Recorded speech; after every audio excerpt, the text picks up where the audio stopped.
Boniface was the mystic Antichrist, and the abdication of Celestine was not valid. Boniface was the beast that rises up from the sea, whose 7 heads represent the offenses to the deadly sins, and whose 10 horns the offenses to the commandments, and the cardinals who surrounded him were the locusts, whose body is Apollyon. But the number of the beast, if you read the name in Greek letters, is Benedicti. He stared at me to see whether I had understood, and he raised a finger, cautioning me. Benedict XI was the Antichrist proper, the beast that rises up from the earth. God allowed such a monster of vice and iniquity to govern his church so that his successor's virtues would blaze with glory. But, sainted Father, I replied in a faint voice, summoning my courage, his successor is John. Ubertino put a hand to his brow as if to dispel a troublesome dream. He was breathing with difficulty, he was tired. True, the calculations were wrong, we are still awaiting the angelic pope. But meanwhile Francis and Dominic have appeared.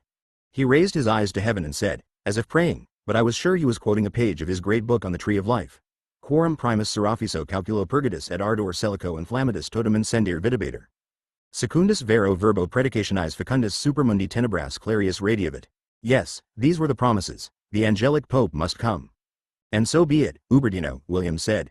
Meanwhile, I am here to prevent the human emperor from being deposed. Your angelic pope was also preached by Fra Dolcino. Never utter again the name of that serpent. Ubertino cried, and for the first time I saw his sorrow turn into rage. He has befouled the words of Joachim of Calabria, and has made them bringers of death and filth. Messenger of the Antichrist if ever there was one. But you, William, speak like this because you do not really believe in the advent of the Antichrist, and your masters at Oxford have taught you to idolize reason, drying up the prophetic capacities of your heart. You are mistaken, Ubertino, William answered very seriously. You know that among my masters I venerate Roger Bacon more than any other. Who raved of flying machines, Ubertino muttered bitterly. Who spoke clearly and calmly of the Antichrist, and was aware of the import of the corruption of the world and the decline of learning. He taught, however, that there is only one way to prepare against his coming. Study the secrets of nature, use knowledge to better the human race. We can prepare to fight the Antichrist by studying the curative properties of herbs, the nature of stones, and even by planning those flying machines that make you smile. Your Bacon's Antichrist was a pretext for cultivating intellectual pride. A holy pretext. Nothing pretextual is holy. William, you know I love you. You know I have great faith in you. Mortify your intelligence, learn to weep over the wounds of the Lord, throw away your books.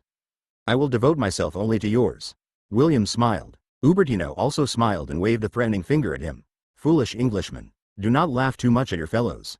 Those whom you cannot love you should, rather, fear. And be on your guard here at the Abbey. I do not like this place. I want to know it better, in fact, William said, taking his leave. Come, Adza, I tell you it is not good, and you reply that you want to know it better. Ah, Ubertino said, shaking his head. By the way, William said, already halfway down the nave, who is that monk who looks like an animal and speaks the language of Babel? Salvator? Ubertino, who had already knelt down, turned.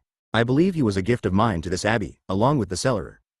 When I put aside the Franciscan habit I returned for a while to my old convent at Casali, and there I found other monks in difficulty, because the community accused them of being spirituals of my sect, as they put it. I exerted myself in their favor, procuring permission for them to follow my example. And 2, Salvatore and Remigio, I found here when I arrived last year. Salvatore, he does indeed look like an animal. But he is obliging. William hesitated a moment. I heard him say penitenziagite. Ubertino was silent. He waved one hand, as if to drive off a bothersome thought. No, I don't believe so. You know how these lay brothers are. Country people, who have perhaps heard some wandering preacher and don't know what they are saying. I would have other reproaches to make to Salvatore. He is a greedy animal and lustful. But nothing against orthodoxy. No, the sickness of the abbey is something else. Seek it among those who know too much, not in those who know nothing. Don't build a castle of suspicions on one word. I would never do that, William answered. I gave up being an inquisitor precisely to avoid doing that. But I like also to listen to words, and then I think about them. You think too much. Boy, he said, addressing me, don't learn too many bad examples from your master. The only thing that must be pondered, and I realize this at the end of my life, is death. Mors est quaes viatoris, finis est omnis laboris. Let me pray now, toward nuns. In which William has a very erudite conversation with Severinus the herbalist. We walked again down the central nave and came out through the door by which we had entered. I could still hear Ubertino's words, all of them, buzzing in my head. That man is odd, I dared say to William. He is, or has been, in many ways a great man. But for this very reason he is odd. It is only petty men who seem normal. Ubertino could have become one of the heretics he helped burn, or a cardinal of the Holy Roman Church. He came very close to both perversions. When I talk with Ubertino I have the impression that hell is heaven seen from the other side. I did not grasp his meaning. From what side? I asked. Ah, true, William acknowledged the problem. It is a matter of knowing whether there are sides and whether there is a hole. But pay no attention to me. And stop looking at that doorway, he said, striking me lightly on the nape as I was turning, attracted by the sculptures I had seen on entering. They have frightened you enough for today. All of them. As I turned back to the exit, I saw in front of me another monk. He could have been William's age. He smiled and greeted us cordially. He said he was Severinus of Sankt Wendel, and he was the brother herbalist, in charge of the balneary, the infirmary, the gardens, and he was ours to command if we would like to learn our way better around the abbey compound. William thanked him and said he had already remarked, on coming in, the very fine vegetable garden, where it looked to him as if not only edible plants were grown, but also medicinal ones, from what he could tell, given the snow. In summer or spring, through the variety of its plants, each then adorned with its flowers, this garden sings better the praises of the Creator, Severinus said, somewhat apologetically. But even now, in winter, the herbalist's eye sees through the dry branches the plants that will come, and he can tell you that this garden is richer than any herbal ever was, and more varicolored, beautiful as the illuminations are in those volumes. Furthermore, good herbs grow also in winter, and I preserve others gathered and ready in the pots in my laboratory. And so with the roots of the wood sorrel I treat catarrhs, and with the decoction of Althea roots I make plasters for skin diseases. Burrs cicatrize eczemas. By chopping and grinding the snakeroot rhizome I treat diarrheas and certain female complaints. Pepper is a fine digestive. Coltsfoot eases the cough. And we have good gentian also for the digestion, and I have glycyrrhiza, and juniper for making excellent infusions, and elder bark with which I make a decoction for the liver, soapwort, whose roots are macerated in cold water for catarrh, and valerian, whose properties you surely know. You have widely varied herbs, and suited to different climates. How do you manage that? On the one hand, I owe it to the mercy of the Lord, who set our high plain between a range that overlooks the sea to the south and receives its warm winds, and the higher mountain to the north whose sylvan balsams we receive. And on the other hand, I owe it to my art, which, unworthily, I learned at the wish of my masters. Certain plants will grow even in an adverse climate if you take care of the terrain around them, and their nourishment and their growth. But you also have plants that are good only to eat? I asked. Ah, my hungry young colt, there are no plants good for food that are not good for treating the body, too, provided they are taken in the right quantity. Only excess makes them cause illness.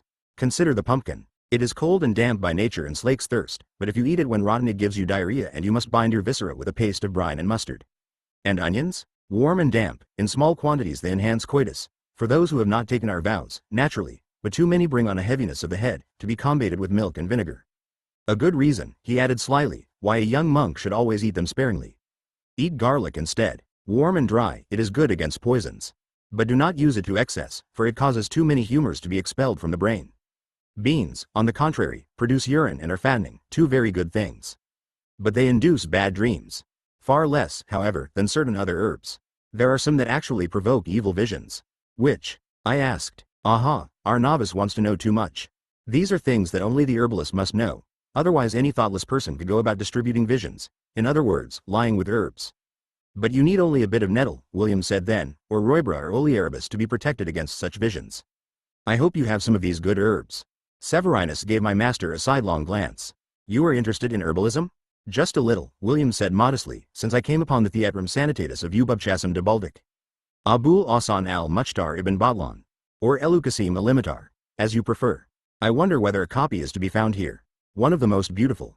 With many rich illustrations. Heaven be praised. And the De Virtudi Bm Herbarum of Plaudiarius? That, too. And the De Plantis of Aristotle, translated by Alfred of Serechal. I have heard it said that Aristotle did not really write that work, William remarked, just as he was not the author of the De Causis, it has been discovered. In any event it is a great book, Severinus observed, and my master agreed most readily, not asking whether the herbalist was speaking of the De Plantis or of the De Causu, both works that I did not know but which, from that conversation, I deduced must be very great. I shall be happy, Severinus concluded, to have some frank conversation with you about herbs. I shall be still happier, William said, but would we not be breaking the rule of silence, which I believe obtains in your order? The rule, Severinus said, has been adapted over the centuries to the requirements of the different communities. The rule prescribed the lectio divina but not study, and yet you know how much our order has developed inquiry into divine and human affairs. Also, the rule prescribes a common dormitory, but at times it is right that the monks have, as we do here, chances to meditate also during the night, and so each of them is given his own cell. The rule is very rigid on the question of silence, and here with us, not only the monk who performs manual labor but also those who write or read must not converse with their brothers. But the abbey is first and foremost a community of scholars, and often it is useful for monks to exchange the accumulated treasures of their learning. All conversation regarding our studies is considered legitimate and profitable, provided it does not take place in the refectory or during the hours of the holy offices. Had you much occasion to talk with Adelmo of Otranto? William asked abruptly. Severinus did not seem surprised. I see the abbot has already spoken with you, he said. No, I did not converse with him often. He spent his time illuminating. I did hear him on occasion talking with other monks, Venantius of Salmec, or Jorge of Burgos, about the nature of his work. Besides, I don't spend my day in the scriptorium, but in my laboratory. And he nodded toward the infirmary building. I understand, William said. So you don't know whether Adelmo had visions? Visions? Like the ones your herbs induce, for example. Severinus stiffened. I told you. I store the dangerous herbs with great care. That is not what I meant, William hastened to clarify. I was speaking of visions in general. I don't understand, Severinus insisted. I was thinking that a monk who wanders at night about the edificium, where, by the abbot's admission, terrible things can happen, to those who enter during forbidden hours. Well, as I say, I was thinking he might have had diabolical visions that drove him to the precipice. I told you. I don't visit the scriptorium, except when I need a book, but as a rule I have my own herbaria, which I keep in the infirmary. As I said, Adelmo was very close to Jorge, Venantius, and, naturally, Berengar. Even I sensed the slight hesitation in Severinus's voice. Nor did it escape my master. Berengar? And why, naturally. Berengar of Arundel, the assistant librarian. They were of an age, they had been novices together, it was normal for them to have things to talk about. That is what I meant. Ah, that is what you meant, William repeated. And to my surprise he did not pursue the matter. In fact, he promptly changed the subject. But perhaps it is time for us to visit the edificium. Will you act as our guide? Gladly, Severinus said, with all too evident relief. He led us along the side of the garden and brought us to the west facade of the edificium. Facing the garden is the door leading to the kitchen, he said, but the kitchen occupies only the western half of the ground floor. In the other half is the refectory. And at the south entrance, which you reach from behind the choir in the church, there are two other doors leading to the kitchen and the refectory. But we can go in here, because from the kitchen we can then go on through to the refectory. As I entered the vast kitchen, I realized that the entire height of the edificium enclosed an octagonal court. I understood later that this was a kind of huge well, without any access, onto which, at each floor, opened broad windows, like the ones on the exterior. The kitchen was a vast smoke-filled entrance hall, where many servants were already busy preparing the food for supper. On a great table two of them were making a pie of greens, barley, oats, and rye, chopping turnips, cress, radishes, and carrots. Nearby, another cook had just finished poaching some fish in a mixture of wine and water, and was covering them with a sauce of sage, parsley, thyme, garlic, pepper, and salt. Beneath the west tower an enormous oven opened, for baking bread, it was already flashing with reddish flames. In the south tower there was an immense fireplace, where great pots were boiling and spits were turning. Through the door that opened onto the barnyard behind the church, the swineherds were entering at that moment, carrying the meat of the slaughtered pigs. We went out through that same door and found ourselves in the yard, at the far eastern end of the plain, against the walls, where there were many buildings. Severinus explained to me that the first was the series of barns, then there stood the horses' stables, then those for the oxen, and then chicken coops, and the covered yard for the sheep. Outside the pig pens, swineherds were stirring a great jarful of the blood of the freshly slaughtered pigs, to keep it from coagulating. If it was stirred properly and promptly, it would remain liquid for the next few days, thanks to the cold climate, and then they would make blood puddings from it. We re-entered the edificium and cast a quick glance at the refectory as we crossed it, heading toward the east tower. Of the two towers between which the refectory extended, the northern one housed a fireplace, the other a circular staircase that led to the scriptorium on the floor above. By this staircase the monks went up to their work every day, or else they used the other two staircases, less comfortable but well heated, which rose in spirals inside the fireplace here and inside the oven in the kitchen. William asked whether we would find anyone in the scriptorium, since it was Sunday. Severinus smiled and said that work, for the Benedictine monk, is prayer. On Sunday offices lasted longer, but the monks assigned to work on books still spent some hours up there, usually engaged in fruitful exchanges of learned observations, counsel, reflections on Holy Scripture. After nuns, in which there is a visit to the scriptorium, and a meeting with many scholars, copyists, and rubricators, as well as an old blind man who was expecting the Antichrist. As we climbed up I saw my master observing the windows that gave light to the stairway. I was probably becoming as clever as he, because I immediately noticed that their position would make it difficult for a person to reach them. On the other hand, the windows of the refectory, the only ones on the ground floor that overlooked the cliff face, did not seem easily reached, either, since below them there was no furniture of any kind. When we reached the top of the stairs, we went through the east tower into the scriptorium, and there I could not suppress a cry of wonder. This floor was not divided in two like the one below, and therefore it appeared to my eyes in all its spacious immensity. The ceilings, curved and not too high, lower than in a church, but still higher than in any chapter house I ever saw, supported by sturdy pillars, enclosed a space suffused with the most beautiful light, because 3 enormous windows opened on each of the longer sides, whereas a smaller window pierced each of the 5 external sides of each tower. 8 high, narrow windows, finally, allowed light to enter from the octagonal central well. The abundance of windows meant that the great room was cheered by constant diffused light, even on a winter afternoon.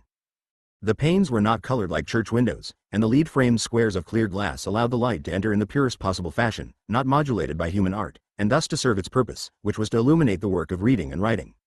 I have seen at other times and in other places many scriptoria, but none where there shone so luminously, in the outpouring of physical light which made the room glow, the spiritual principle that light incarnates, radiance, source of all beauty and learning, inseparable attribute of that proportion the room embodied. For three things concur in creating beauty. First of all, integrity or perfection, and for this reason we consider ugly all incomplete things. Then proper proportion or consonance, and finally clarity and light, and in fact we call beautiful those things of definite color. And since the sight of the beautiful implies peace, and since our appetite is calmed similarly by peacefulness, by the good, and by the beautiful, I felt myself filled with a great consolation, and I thought how pleasant it must be to work in that place. As it appeared to my eyes, at that afternoon hour, it seemed to me a joyous workshop of learning. I saw later at St. Gall a scriptorium of similar proportions, also separated from the library. In other convents the monks worked in the same place where the books were kept, but not so beautifully arranged as this one. Antiquarians, librarians, rubricators, and scholars were seated, each at his own desk, and there was a desk under each of the windows. And since there were 40 windows, a number truly perfect, derived from the decoupling of the quadragon, as if the 10 commandments had been multiplied by the 4 cardinal virtues, 40 monks could work at the same time, though at that moment there were perhaps 30. Severinus explained to us that monks working in the scriptorium were exempted from the offices of terce, sext, and nuns, so they would not have to leave their work during the hours of daylight, and they stopped their activity only at sunset, for vespers. The brightest places were reserved for the antiquarians, the most expert illuminators, the rubricators, and the copyists. Each desk had everything required for illuminating and copying: inkhorns, fine quills which some monks were sharpening with a thin knife, pumice stone for smoothing the parchment, rulers for drawing the lines that the writing would follow. Next to each scribe, or at the top of the sloping desk, there was a lectern, on which the codex to be copied was placed, the page covered by a sheet with a cutout window which framed the line being copied at that moment. And some had inks of gold and various colors. Other monks were simply reading books, and they wrote down their annotations in their personal notebooks or on tablets. I did not have time, however, to observe their work, because the librarian came to us. We already knew he was Malachi of Hildesheim. His face was trying to assume an expression of welcome, but I could not help shuddering at the sight of such a singular countenance. He was tall and extremely thin, with large and awkward limbs. As he took his great strides, cloaked in the black habit of the order, there was something upsetting about his appearance. The hood, which was still raised since he had come in from outside, cast a shadow on the pallor of his face and gave a certain suffering quality to his large melancholy eyes. In his physiognomy there were what seemed traces of many passions which his will had disciplined but which seemed to have frozen those features they had now ceased to animate.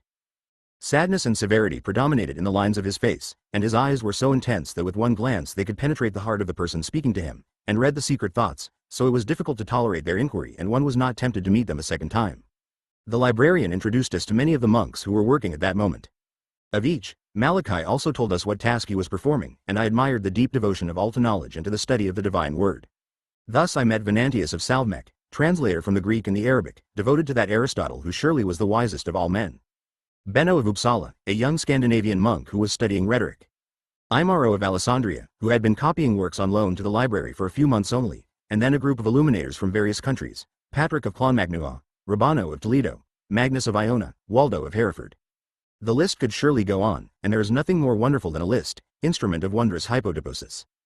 But I must come to the subject of our discussion, from which emerged many useful indications as to the nature of the subtle uneasiness among the monks, and some concerns, not expressed, that still weighed on all our conversations. My master began speaking with Malachi, praising the beauty and the industry of the scriptorium and asking him for information about the procedure for the work done there, because, he said very acutely, he had heard this library spoken of everywhere and would like to examine many of the books. Malachi explained to him what the abbot had already said. The monk asked the librarian for the work he wished to consult, and the librarian then went to fetch it from the library above, if the request was justified and devout. William asked how he could find out the names of the books kept in the cases upstairs, and Malachi showed him, fixed by a little gold chain to his own desk, a voluminous codex covered with very thickly written lists. William slipped his hands inside his habit, at the point where it billowed over his chest to make a kind of sack, and he drew from it an object that I had already seen in his hands and on his face, in the course of our journey. It was a forked pin, so constructed that it could stay on a man's nose, or at least on his, so prominent and aquiline, as a rider remains astride his horse or as a bird clings to its perch. And, one on either side of the fork, before the eyes, there were 2 ovals of metal, which held 2 almonds of glass, thick as the bottom of a tumbler. William preferred to read with these before his eyes, and he said they made his vision better than what nature had endowed him with or than his advanced age, especially as the daylight failed, would permit. They did not serve him to see from a distance, for then his eyes were, on the contrary, quite sharp, but to see close up. With these lenses he could read manuscripts penned in very faint letters, which even I had some trouble deciphering. He explained to me that, when a man had passed the middle point of his life, even if his sight had always been excellent, the eye hardened and the pupil became recalcitrant, so that many learned men had virtually died, as far as reading and writing were concerned, after their 50th summer. A grave misfortune for men who could have given the best fruits of their intellect for many more years. So the Lord was to be praised since someone had devised and constructed this instrument. And he told me this in support of the ideas of his Roger Bacon, who had said that the aim of learning was also to prolong human life. The other monks looked at William with great curiosity but did not dare ask him questions. And I noticed that, even in a place so zealously and proudly dedicated to reading and writing, that wondrous instrument had not yet arrived. I felt proud to be at the side of a man who had something with which to dumbfound other men famous in the world for their wisdom. With those objects on his eyes, William bent over the lists inscribed in the codex. I looked, too, and we found titles of books we had never before heard of, and others most famous, that the library possessed. De Pentagono Salomonis, Ars Loquendi et Intelligendi in Lingua Hebraica, De Rebus Metallicus by Roger of Hereford, Algebra by Alcoarizmi, translated into Latin by Robertus Anglicus, the Punica of Silius Italicus, the Gesta Francorum, De Laudibus Sanctae Crucis by Rabanus Morris, and Flavi Claudi Giordani de Aetate Mundi et Hominis Reservatus Singulus Literis per Singulos Libros ab usque ad z, my master read. Splendid works. But in what order are they listed? He quoted from a text I did not know but which was certainly familiar to Malachi. The librarian must have a list of all books, carefully ordered by subjects and authors, and they must be classified on the shelves with numerical indications.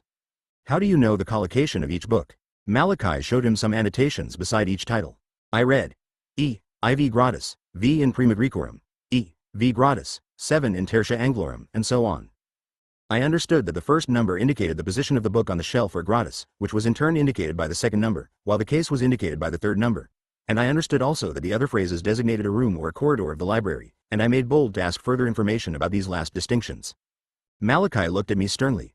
Perhaps you do not know, or have forgotten, that only the librarian is allowed access to the library. It is therefore right and sufficient that only the librarian know how to decipher these things. But in what order are the books recorded in this list? William asked. Not by subject, it seems to me.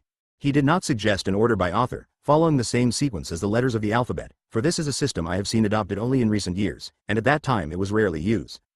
The library dates back to the earliest times, Malachi said, and the books are registered in order of their acquisition, donation, or entrance within our walls. They are difficult to find, then, William observed. It is enough for the librarian to know them by heart and know when each book came here. As for the other monks, they can rely on his memory. He spoke as if discussing someone other than himself, and I realized he was speaking of the office that at that moment he unworthily held, but which had been held by 100 others, now deceased, who had handed down their knowledge from one to the other. I understand, William said. If I were then to seek something, not knowing what, on the Pentagon of Solomon, you would be able to tell me that there exists the book whose title I have just read, and you could identify its location on the floor above. If you really had to learn something about the Pentagon of Solomon, Malachi said. But before giving you that book, I would prefer to ask the abbot's advice. I have been told that one of your best illuminators died recently, William said then. The abbot has spoken to me a great deal of his art. Could I see the codices he was illuminating? Because of his youth, Adelmo of Otranto, Malachi said, looking at William suspiciously, worked only on marginalia. He had a very lively imagination, and from known things he was able to compose unknown and surprising things, as one might join a human body to an equine neck. His books are over there. Nobody has yet touched his desk. We approached what had been Adelmo's working place, where the pages of a richly illuminated psalter still lay. They were folios of the finest vellum, that queen among parchments, and the last was still fixed to the desk. Just scraped with pumice stone and softened with chalk, it had been smoothed with the plane, and, from the tiny holes made on the sides with a fine stylus, all the lines that were to have guided the artist's hand had been traced. The first half had already been covered with writing, and the monk had begun to sketch the illustrations in the margins. The other pages, on the contrary, were already finished, and as we looked at them, neither I nor William could suppress a cry of wonder. This was a psalter in whose margins was delineated a world reversed with respect to the one to which our senses have accustomed us. As if at the border of a discourse that is by definition the discourse of truth, there proceeded, closely linked to it, through wondrous illusions and enigmate, a discourse of falsehood on a topsy-turvy universe, in which dogs flee before the hare, and deer hunt the lion. Little bird feed heads.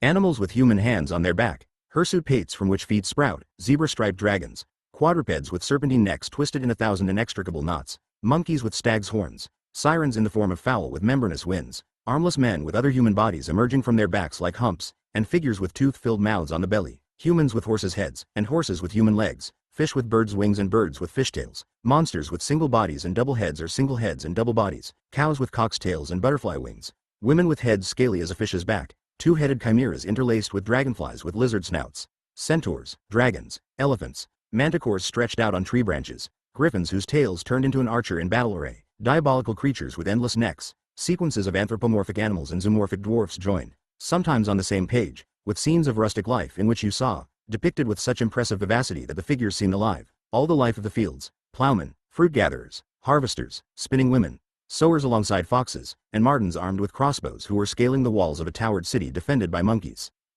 Here an initial letter, bent into an L, in the lower part generated a dragon. There a great V, which began the word verba, produced as a natural shoot from its trunk a serpent with 1,000 coils, which in turn begot other serpents as leaves and clusters. Next to the psalter there was, apparently finished only a short time before, an exquisite book of hours, so incredibly small that it would fit into the palm of the hand. The writing was tiny. The marginal illuminations, barely visible at first sight, demanded that the eye examine them closely to reveal all their beauty, and you asked yourself with what superhuman instrument the artist had drawn them to achieve such vivid effects in a space so reduced. The entire margins of the book were invaded by minuscule forms that generated one another, as if by natural expansion, from the terminal scrolls of the splendidly drawn letters. Sea sirens, stags in flight, chimeras, armless human torsos that emerged like slugs from the very body of the verses. At one point, as if to continue the triple, Sanctus, Sanctus, Sanctus, repeated on 3 different lines, you saw 3 ferocious figures with human heads, 2 of which were bent, one downward and one upward, to join in a kiss you would not have hesitated to call immodest if you were not persuaded that a profound, even if not evident, spiritual meaning must surely have justified that illustration at that point. As I followed those pages I was torn between silent admiration and laughter, because the illustrations naturally inspired merriment, though they were commenting on holy pages. And Brother William examined them smiling and remarked, Babuin, so they are called in my islands. Baboons. That is what they call them in Gaul, Malachi said. Adelmo learned his art in your country, although he studied also in France. Baboons, that is to say, monkeys from Africa. Figures of an inverted world, where houses stand on the tip of a steeple and the earth is above the sky. I recalled some verses I had heard in the vernacular of my country, and I could not refrain from repeating them. Aller Wunder sie Geswigen, das Erde Himmel hat überstiegen, das sollt ihr ver ein Wunder weigen, and Malachi continued, quoting from the same text. Erd ob un Himmel unter. Das sollt ihr han besonder vor aller Wunder ein Rounder. Good for you, Adza, the librarian continued. In fact, these images tell of that country where you arrive mounted on a blue goose, where hawks are found that catch fish in a stream, bears that pursue falcons in the sky, lobsters that fly with the doves, and 3 giants are caught in a trap and bitten by a cock. And a pale smile brightened his lips. Then the other monks, who had followed the conversation a bit shyly, laughed heartily, as if they had been awaiting the librarian's consent. He frowned as the others continued laughing, praising the skill of poor Adelmo and pointing out to one another the more fantastic figures. And it was while all were still laughing that we heard, at our backs, a solemn and stern voice. Verba vana ad risui apta non loci. We turned. The speaker was a monk bent under the weight of his years, an old man white as snow, not only his skin, but also his face and his pupils. I saw he was blind. The voice was still majestic and the limbs powerful, even if the body was withered by age. He stared at us as if he could see us, and always thereafter I saw him move and speak as if he still possessed the gift of sight. But the tone of his voice was that of one possessing only the gift of prophecy. The man whom you see, venerable in age and wisdom, Malachi said to William, pointing out the newcomer, is Jorge of Burgos. Older than anyone else living in the monastery save Alenardo of Grottaferrata, he is the one to whom many monks here confide the burden of their sins in the secret of confession. Then, turning to the old man, he said, the man standing before you is Brother William of Baskerville, our guest. I hope my words did not anger you, the old man said in a curt tone. I heard persons laughing at laughable things and I reminded them of one of the principles of our rule. And as the psalmist says, if the monk must refrain from good speech because of his vow of silence, all the more reason why he should avoid bad speech. And as there is bad speech there are also bad images. And they are those that lie about the form of creation and show the world as the opposite of what it should be, has always been, and always will be throughout the centuries until the end of time. But you come from another order, where I am told that merriment, even the most inopportune sort, is viewed with indulgence. He was repeating what the Benedictines said about the eccentricities of St. Francis of Assisi, and perhaps also the bizarre whims attributed to those friars and spirituals of every kind who were the most recent and embarrassing offshoots of the Franciscan order. But William gave no sign of understanding the insinuation. Marginal images often provoke smiles, but to edifying ends, he replied. As in sermons, to touch the imagination of devout throngs it is necessary to introduce exempla, not infrequently jocular, so also the discourse of images must indulge in these trivia. For every virtue and for every sin there is an example drawn from bestiaries, and animals exemplify the human world. Ah, yes, the old man said mockingly, but without smiling, Any image is good for inspiring virtue, provided the masterpiece of creation, turned with his head down, becomes the subject of laughter. And so the word of God is illustrated by the ass playing a lyre, the owl plowing with a shield, oxen yoking themselves to the plow, rivers flowing upstream, the sea catching flew, the wolf turning hermit. Go hunting for hares with oxen, have owls teach you grammar, have dogs bite fleas, the one-eyed guard the dumb, and the dumb ask for bread, the ant give birth to a calf, roast chickens fly, cakes grow on rooftops, parrots hold rhetoric lessons, hens fertilize cocks, make the cart go before the oxen, the dogs sleep in a bed, and all walk with their heads on the ground. What is the aim of this nonsense? A world that is the reverse and the opposite of that established by God, under the pretext of teaching divine precepts. But as the Areopagite teaches, William said humbly, God can be named only through the most distorted things. And Hugh of St. Victor reminded us that the more the simile becomes dissimilar, the more the truth is revealed to us under the guise of horrible and indecorous figures, the less the imagination is sated in carnal enjoyment, and is thus obliged to perceive the mysteries hidden under the turpitude of the images. I know that line of reasoning, and I confess with shame that it was the chief argument of our order when the Cluniac abbots combated the Cistercians. But St. Bernard was right. Little by little the man who depicts monsters and portents of nature to reveal the things of God per speculum et in enigmate, comes to enjoy the very nature of the monstrosities he creates and to delight in them, and as a result he no longer sees except through them. You have only to look, you who still have your sight, at the capitals of your cloister. And he motioned with his hand beyond the window, toward the church. Before the eyes of monks intent on meditation, what is the meaning of those ridiculous grotesques, those monstrous shapes and shapely monsters? Those sordid apes? Those lions, those centaurs, those half-human creatures, with mouths in their bellies, with single feet, ears like sails. Those spotted tigers, those fighting warriors, those hunters blowing their horns, and those many bodies with single heads and many heads with single bodies. Quadrupeds with serpents' tails, and fish with quadrupeds' faces, and here an animal who seems a horse in front and a ram behind, and there a horse with horns, and so on. By now it is more pleasurable for a monk to read marble than manuscript, and to admire the works of man than to meditate on the law of God. Shame, for the desire of your eyes and for your smiles. The old man stopped, out of breath. And I admired the vivid memory thanks to which, blind perhaps for many years, he could still recall the images whose wickedness he decried. I was led to suspect they had greatly seduced him when he had seen them, since he could yet describe them with such passion. But it has often happened that I have found the most seductive depictions of sin in the pages of those very men of incorruptible virtue who condemned their spell and their effects. A sign that these men are impelled by such eagerness to bear witness to the truth that they do not hesitate, out of love of God, to confer on evil all the seductions in which it cloaks itself. Thus the writers inform men better of the ways through which the evil one enchants them. And, in fact, Jorge's words filled me with a great desire to see the tigers and monkeys of the cloister, which I had not yet admired. But Jorge interrupted the flow of my thoughts because he resumed speaking, in a much calmer tone. Our Lord did not have to employ such foolish things to point out the straight and narrow path to us. Nothing in his parables arouses laughter or fear. Adelmo, on the contrary, whose death you now mourn, took such pleasure in the monsters he painted that he lost sight of the ultimate things which they were to illustrate. And he followed all, I say all, his voice became solemn and ominous, the paths of monstrosity, which God knows how to punish. A heavy silence fell. Venantius of Salvmec dared break it. Venerable Jorge, he said, your virtue makes you unjust. 2 days before Adelmo died, you were present at a learned debate right here in the scriptorium. Adelmo took care that his art, indulging in bizarre and fantastic images, was directed nevertheless to the glory of God, as an instrument of the knowledge of celestial things. Brother William mentioned just now the Areopagite, who spoke of learning through distortion. And Adelmo that day quoted another lofty authority, the doctor of Aquino, when he said that divine things should be expounded more properly in figures of vile bodies than of noble bodies. First, because the human spirit is more easily freed from error. It is obvious, in fact, that certain properties cannot be attributed to divine things, and become uncertain if portrayed by noble corporeal things. In the second place, because this humbler depiction is more suited to the knowledge that we have of God on this earth. He shows himself here more in that which is not than in that which is, and therefore the similitudes of those things furthest from God lead us to a more exact notion of him, for thus we know that he is above what we say and think. And in the third place, because in this way the things of God are better hidden from unworthy persons. In other words, that day we were discussing the question of understanding how the truth can be revealed through surprising expressions, both shrewd and enigmatic. And I reminded him that in the work of the great Aristotle I had found very clear words on this score. I do not remember, Jorge interrupted sharply, I am very old. I do not remember. I may have been excessively severe. Now it is late, I must go. It is strange you should not remember, Venantius insisted. It was a very learned and fine discussion, in which Benno and Berengar also took part. The question, in fact, was whether metaphors and puns and riddles, which also seem conceived by poets for sheer pleasure, do not lead us to speculate on things in a new and surprising way, and I said that this is also a virtue demanded of the wise man. And Malachi was also there. If the venerable Jorge does not remember, respect his age and the weariness of his mind, otherwise always so lively, one of the monks following the discussion said. The sentence was uttered in an agitated tone, at least at the beginning, because the speaker, once realizing that in urging respect for the old man he was actually calling attention to a weakness, had slowed the pace of his own interjection, ending almost in a whisper of apology. It was Berengar of Arundel who had spoken, the assistant librarian. He was a pale-faced young man, and, observing him, I remembered Ubertino's description of Adelmo. His eyes seemed those of a lascivious woman.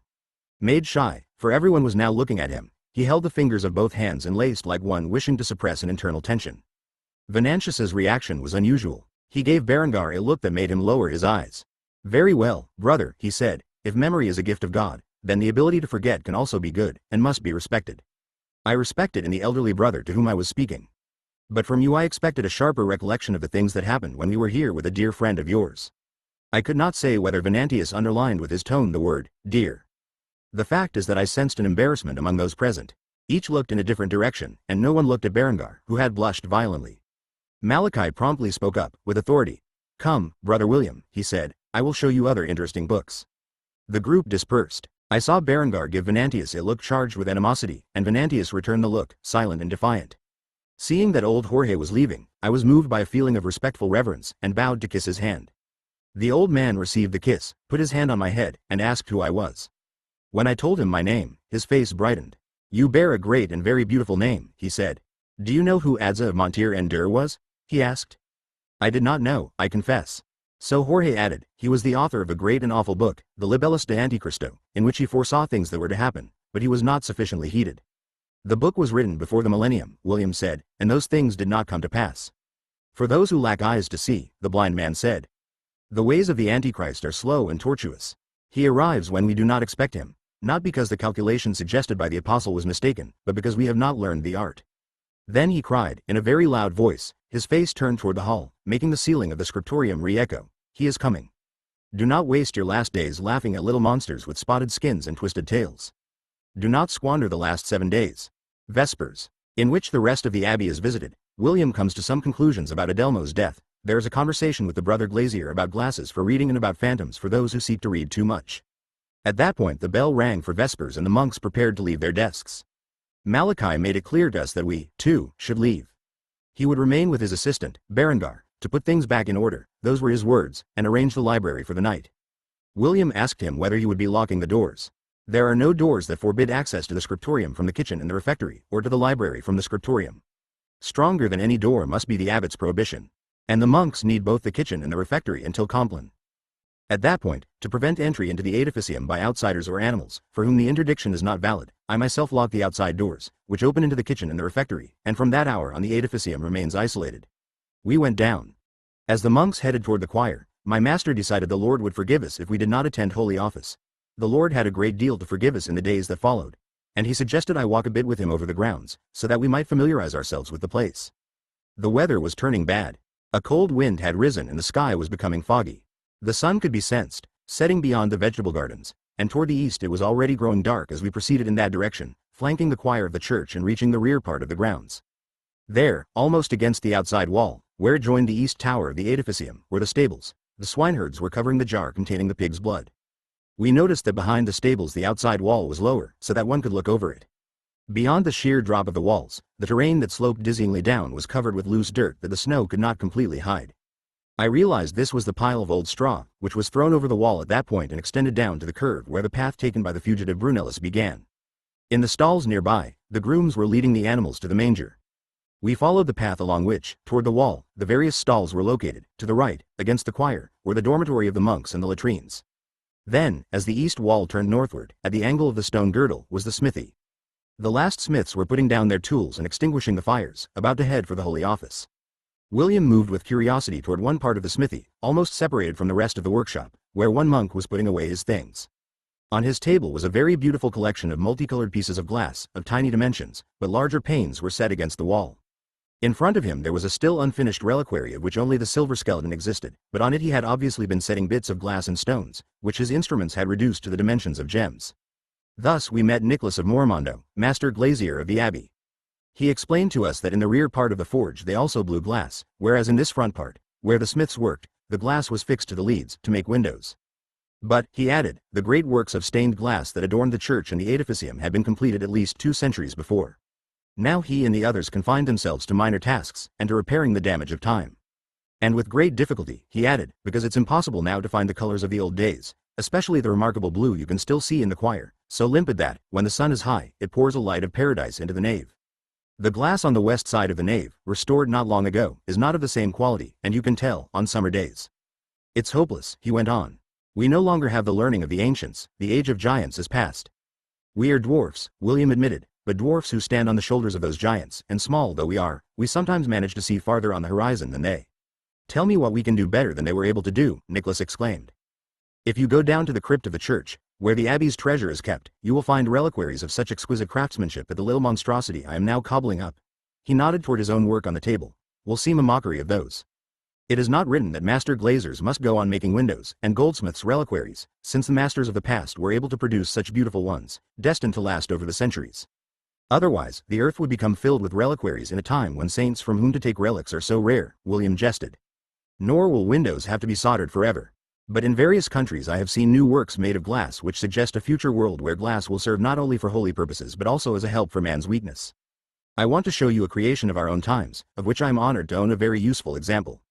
He dug inside his habit and drew out the lenses, which dumbfounded our interlocutor. With great interest, Nicholas took the forked instrument William held out to him.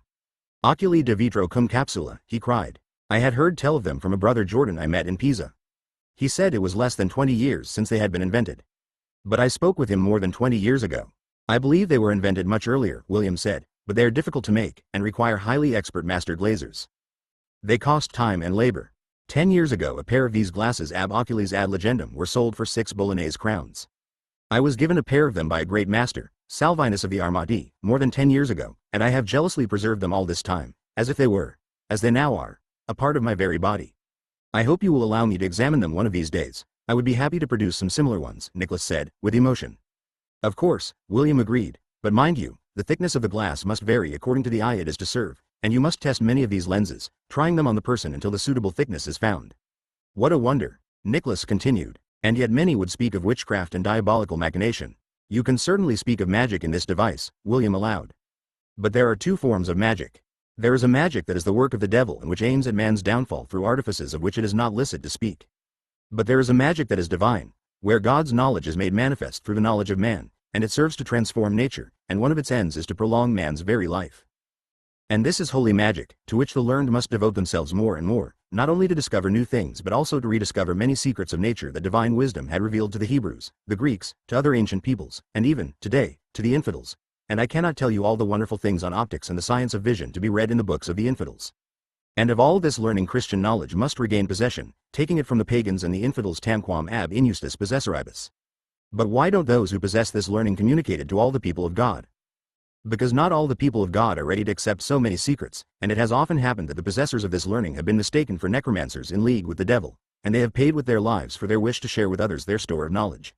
I myself, during trials in which someone was suspected of dealings with the devil, have had to take care not to use these lenses, resorting to eager secretaries who would read to me the writings I required. Otherwise, in a moment when the devil's presence was so widespread, and everyone could smell, so to speak, the odor of sulfur, I myself would have been considered a friend of the accused. And finally, as the great Roger Bacon warned, the secrets of science must not always pass into the hands of all, for some could use them to evil ends.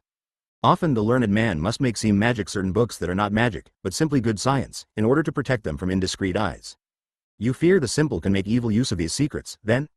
Nicholas asked. As far as simple people are concerned, my only fear is that they may be terrified by them, confusing them with those works of the devil of which their preachers speak too often. You see, I have happened to know very skilled physicians who had distilled medicines capable of curing a disease immediately. But when they gave their unguent or their infusion to the simple, they accompanied it with holy words and chanted phrases that sounded like prayers. Not because these prayers had the power to heal, but because, believing that the cure came from the prayers, the simple would swallow the infusion or cover themselves with the unguent, and so they would be cured, while paying little attention to the effective power of the medicine. Also, the spirit, aroused by faith in the pious formula, would be better prepared for the corporal action of the medication. But often the treasures of learning must be defended, not against the simple but, rather, against other learned men. Wondrous machines are now made, of which I shall speak to you one day, with which the course of nature can truly be predicted. But woe if they should fall into the hands of men who would use them to extend their earthly power and satisfy their craving for possession. I am told that in Cathay a sage has compounded a powder that, on contact with fire, can produce a great rumble and a great flame, destroying everything for many yards around. A wondrous device, if it were used to shift the beds of streams or shatter rock when ground is being broken for cultivation. But if someone were to use it to bring harm to his personal enemies? Perhaps it would be good, if they were enemies of the people of God, Nicholas said piously. Perhaps, William admitted. But who today is the enemy of the people of God? Louis the Emperor or John the Pope? Oh, my lord, Nicholas said, quite frightened. I really wouldn't like to decide such a painful question. You see, William said, sometimes it is better for certain secrets to remain veiled by arcane words. The secrets of nature are not transmitted on skins of goat or sheep. Aristotle says in the Book of Secrets that communicating too many arcana of nature and art breaks a celestial seal and many evils can ensue. Which does not mean that secrets must not be revealed, but that the learned must decide when and how. Wherefore it is best that in places like this, Nicholas said, not all books be within the reach of all. This is another question, William said. Excessive loquacity can be a sin, and so can excessive reticence. I didn't mean that it is necessary to conceal the sources of knowledge. On the contrary, this seems to me a great evil. I meant that, since these are arcana from which both good and evil can derive, the learned man has the right and the duty to use an obscure language, comprehensible only to his fellows. The life of learning is difficult, and it is difficult to distinguish good from evil. And often the learned men of our time are only dwarfs on the shoulders of dwarfs. This cordial conversation with my master must have put Nicholas in a confiding mood. For he winked at William, as if to say, you and I understand each other because we speak of the same things. And he hinted, but over there, he nodded toward the edificium, the secrets of learning are well defended by works of magic. Really? William said, with a show of indifference. Barred doors, stern prohibitions, threats, I suppose. Oh, no. More than that. What, for example? Well, I don't know exactly. I am concerned with glass, not books. But in the abbey there are rumors, strange rumors. Of what sort? Strange. Let us say, rumors about a monk who decided to venture into the library during the night, to look for something Malachi had refused to give him, and he saw serpents, headless men, and men with 2 heads. He was nearly crazy when he emerged from the labyrinth. Why do you speak of magic rather than diabolical apparitions? Because even if I am only a poor master glazier I am not so ignorant. The devil, God save us, does not tempt a monk with serpents and 2-headed men. If anything, with lascivious visions, as he tempted the fathers in the desert. And besides, if it is evil to handle certain books, why would the devil distract a monk from committing evil? That seems to me a good enthymeme, my master admitted. And finally, when I was repairing the windows of the infirmary, I amused myself by leafing through some of Severinus's books. There was a book of secrets written, I believe, by Albertus Magnus. I was attracted by some curious illustrations, and I read some pages about how you can grease the wick of an oil lamp, and the fumes produced then provoke visions. You must have noticed, or rather, you cannot have noticed yet, because you have not yet spent a night in the abbey, that during the hours of darkness the upper floor of the edificium is illuminated. At certain points there is a dim glow from the windows. Many have wondered what it is, and there has been talk of will-o'-the-wisps, or souls of dead librarians who return to visit their realm. Many here believe these tales. I think those are lamps prepared for visions. You know, if you take the wax from a dog's ear and grease a wick, anyone breathing the smoke of that lamp will believe he has a dog's head, and if he is with someone else, the other will see a dog's head. And there is another unguent that makes those near the lamp feel big as elephants. And with the eyes of a bat and of 2 fish whose names I cannot recall, and the venom of a wolf, you make a wick that, as it burns, will cause you to see the animals whose fat you have taken. And with a lizard's tail you make everything around you seem of silver, and with the fat of a black snake and a scrap of a shroud, the room will appear filled with serpents. I know this. Someone in the library is very clever. But couldn't it be the souls of the dead librarians who perform these feats of magic? Nicholas remained puzzled and uneasy. I hadn't thought of that. Perhaps. God protect us. It's late. Vespers have already begun. Farewell. And he headed for the church. We continued along the south side. To our right the hospice for pilgrims and the chapter house with its gardens, to the left the olive presses, the mill, the granaries, the cellars, the novice's house. And everyone was hurrying toward the church. What do you think of what Nicholas said? I asked. I don't know. There is something in the library, and I don't believe it is the souls of dead librarians. Why not? Because I imagine they were so virtuous that today they remain in the kingdom of heaven to contemplate the divine countenance, if this answer will satisfy you. As for the lamps, we shall see if they are there. And as for the unguents our glazier spoke of, there are easier ways to provoke visions, and Severinus knows them very well, as you realize today. What is certain is that in the abbey they want no one to enter the library at night and that many, on the contrary, have tried or are trying to do so. And what does our crime have to do with this business? Crime. The more I think about it, the more I am convinced that Adelmo killed himself. Why is that? You remember this morning when I remarked the heap of dirty straw? As we were climbing up the curve beneath the east tower I had noticed at that point the traces left by a landslide. Or rather, a part of the terrain had given way below the tower, more or less there where the waste collects, and had slipped. And that is why this evening, when we looked down from above, the straw seemed to have little snow covering it. it was covered only by the latest fall, yesterday's snow, and not by that of the past few days. As for Adelmo's corpse, the abbot told us that it had been lacerated by the rocks, and beneath the east tower, where the building joins a sheer drop, there are pines growing. The rocks, however, are directly under the point where the wall ends, forming a kind of step, and afterward the straw dump begins. And so, think whether it is not less, how shall I say it, less costly for our minds to believe that Adelmo, for reasons yet to be ascertained, threw himself of his own will from the parapet of the wall, struck the rocks, and, dead or wounded as he may have been, sank into the straw. Then the landslide, caused by the storm that night, carried the straw and part of the terrain and the poor young man's body down below the east tower. Why do you say this solution is less costly for our minds? Dear Adza, one should not multiply explanations and causes unless it is strictly necessary. If Adelmo fell from the east tower, he must have got into the library, someone must have first struck him so he would offer no resistance, and then this person must have found a way of climbing up to the window with a lifeless body on his back, opening it, and pitching the hapless monk down.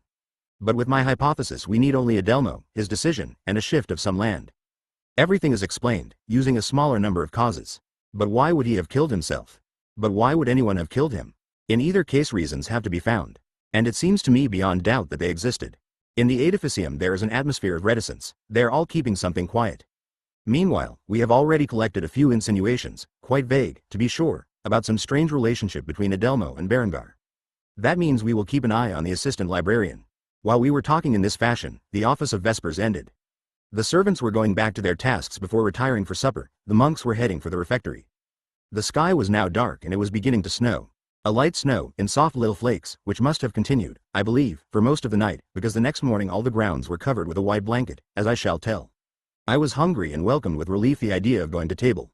Compline, in which William and Adza enjoy the jolly hospitality of the abbot and the angry conversation of Jorge. The refectory was illuminated by great torches. The monks sat at a row of tables dominated by the abbot's table, set perpendicularly to theirs on a broad dais. On the opposite side there was a pulpit, where the monk who would read during supper had already taken his place. The abbot was waiting for us next to a little fountain, with a white cloth to wipe our hands after the lavabo, following the ancient counsels of St. Pachomius. The abbot invited William to his table and said that for this evening, since I was also a new guest, I would enjoy the same privilege, even though I was a Benedictine novice. In the following days, he said to me paternally, I could sit at table with the monks, or, if I were employed in some task for my master, I could stop in the kitchen before or after meals, and there the cooks would take care of me. The monks were now standing at the tables, motionless, their cowls lowered over their faces, their hands under their scapulars. The abbot approached his table and pronounced the Benedicite. From the pulpit the precentor intoned the Eden Paupers. The abbot imparted his benediction and everyone sat down. Our founder's rule prescribes a frugal meal but allows the abbot to determine how much food the monks actually need. In our abbeys now, however, there is greater indulgence in the pleasures of the table.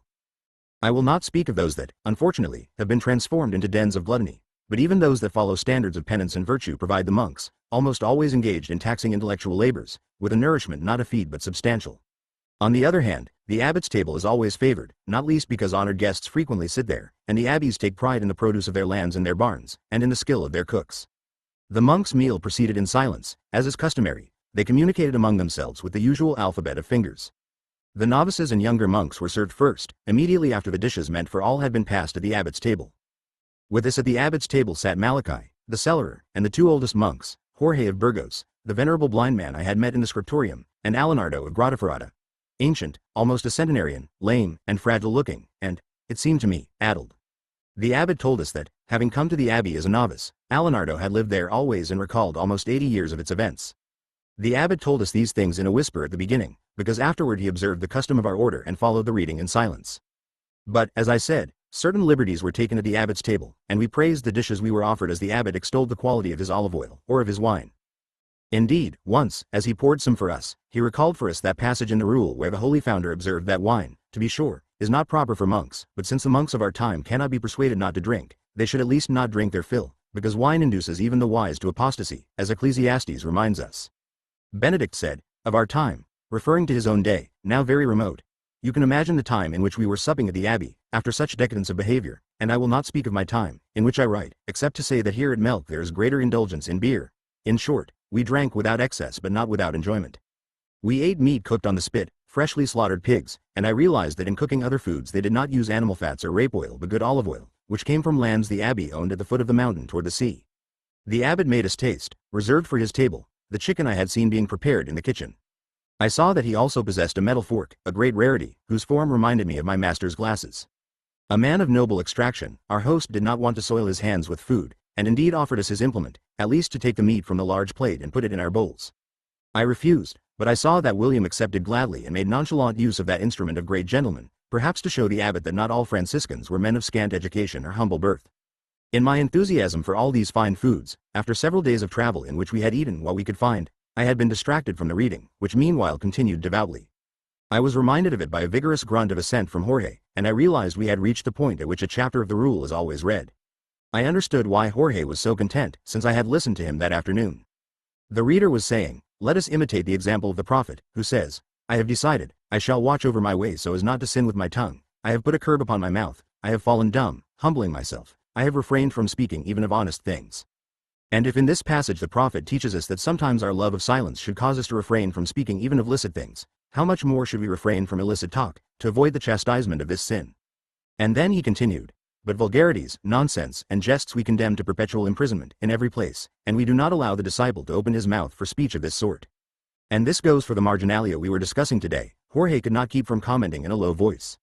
John Chrysostom said that Christ never laughed. Nothing in his human nature forbade it, William remarked, because laughter, as the theologians teach, is proper to man. The Son of Man could laugh, but it is not written that he did so, Jorge said sharply, quoting Petrus Cantor. "Manduca, I am coctum est," William murmured. "Eat, for it is well done." "What?" asked Jorge, thinking he referred to some dish that was being brought to him. Those are the words that, according to Ambrose, were uttered by St. Lawrence on the gridiron, when he invited his executioners to turn him over, as Prudentius also recalls in the Parastephanon, William said with a saintly air. St. Lawrence therefore knew how to laugh and say ridiculous things, even if it was to humiliate his enemies. Which proves that laughter is something very close to death and to the corruption of the body, Jorge replied with a snarl, and I must admit that he spoke like a good logician. At this point the abbot good-naturedly invited us to be silent. The meal was ending, in any case. The abbot stood up and introduced William to the monks. He praised his wisdom, expounded his fame, and informed them that the visitor had been asked to investigate Adelmo's death, and the abbot also urged the monks to answer any questions and to instruct their underlings, throughout the abbey, to do the same. Supper over, the monks prepared to go off to the choir for the office of compline. They again lowered their cowls over their faces and formed a line at the door. Then they moved in a long file, crossing the cemetery and entering the choir through the north doorway. We went off with the abbot. "Is this the hour when the doors of the edificium are locked?" William asked. "As soon as the servants have finished cleaning the refectory and the kitchens, the librarian will personally close all the doors, barring them on the inside." "On the inside? And where does he come out?" The abbot glared at William for a moment. "Obviously he does not sleep in the kitchen," he said brusquely. And he began to walk faster. "Very well," William whispered to me, "so another door does exist, but we are not to know about it." I smiled, proud of his deduction, and he scolded me, "And don't laugh. As you have seen, within these walls laughter doesn't enjoy a good reputation." We entered the choir. A single lamp was burning on a heavy bronze tripod, tall as two men. The monks silently took their places as the stalls.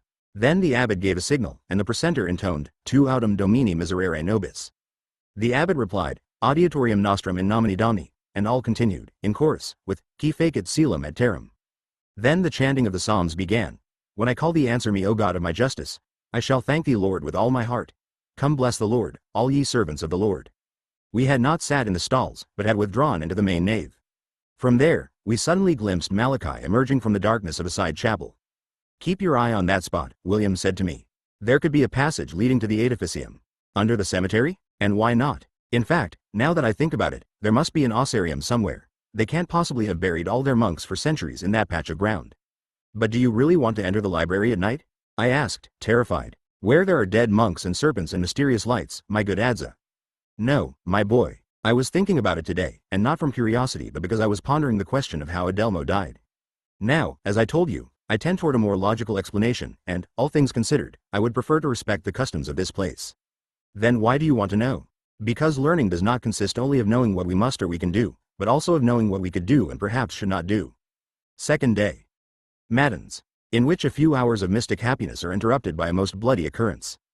Symbol sometimes of the devil, sometimes of the risen Christ, no animal is more untrustworthy than the cock. Our order knew some slothful ones who never crowed at sunrise. On the other hand, especially in winter, the office of matins takes place when night is still total and all nature is asleep, for the monk must rise in darkness and pray at length in darkness, waiting for day and illuminating the shadows with the flame of devotion. Therefore, custom wisely provided for some wakers, who were not to go to bed when their brothers did, but would spend the night reciting in cadence the exact number of psalms that would allow them to measure the time passed, so that, at the conclusion of the hours of sleep granted the others, they would give the signal to wake.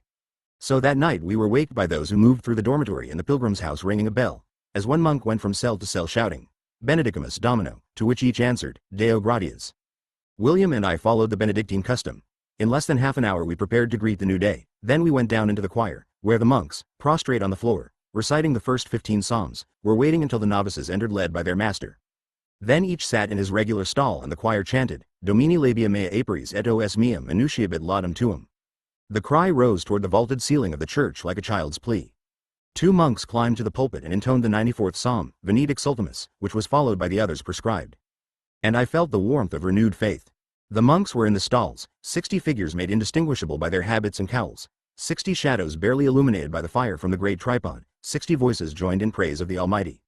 And, hearing this moving harmony, vestibule of the delights of paradise, I asked myself whether the abbey were truly a place of concealed mysteries, of illicit attempts to reveal them, and of grim threats. Because it now seemed to me, on the contrary, the dwelling of sainted men, cenacle of virtue, vessel of learning, ark of prudence, tower of wisdom, domain of meekness, bastion of strength, thurible of sanctity. After 6 psalms, the reading of Holy Scripture began. Some monks were nodding with sleepiness, and one of the night wakers wandered among the stalls with a little lamp to wake any who had dozed off again. If a monk succumbed to drowsiness, as penance he would take the lamp and continue the round. The chanting of another 6 psalms continued. Then the abbot gave his benediction, the hebdomadaries said the prayers, all bowed toward the altar in a moment of meditation whose sweetness no one can comprehend who has not experienced those hours of mystic ardor and intense inner peace. Finally, cowls again over their faces, all sat and solemnly intoned the Te Deum. I, too, praised the Lord because he had released me from my doubts and freed me from the feeling of uneasiness with which my first day at the abbey had filled me. We are fragile creatures, I said to myself. Even among these learned and devout monks the evil one spreads petty envies, foments subtle hostilities, but all these are as smoke then dispersed by the strong wind of faith, the moment all gather in the name of the Father, and Christ descends into their midst. Between matins and lauds the monk does not return to his cell, even if the night is still dark. The novices followed their master into the chapter house to study the psalms. Some of the monks remained in church to tend to the church ornaments, but the majority strolled in the cloister in silent meditation, as did William and I. The servants were asleep and they went on sleeping when, the sky still dark, we returned to the choir for lauds. The chanting of the psalms resumed, and one in particular, among those prescribed for Mondays, plunged me again into my earlier fears. The transgression of the wicked saith within my heart, that there is no fear of God before his eyes. The words of his mouth are iniquity. It seemed to me an ill omen that the rule should have set for that very day such a terrible admonition. Nor were my pangs of uneasiness eased, after the psalms of praise, by the usual reading of the Apocalypse. The figures of the doorway returned to my mind, the carvings that had so overwhelmed my heart and eyes the day before. But after the responsory, the hymn, and the versicle, as the chanting of the gospel began, I glimpsed just above the altar, beyond the windows of the choir, a pale glow that was already making the panes shine in their various colors, subdued till then by the darkness. It was not yet dawn, which would triumph during prime, just as we would be singing, Deus qui est sanctorum splendor mirabilis, and I am lucis ordo sidereor.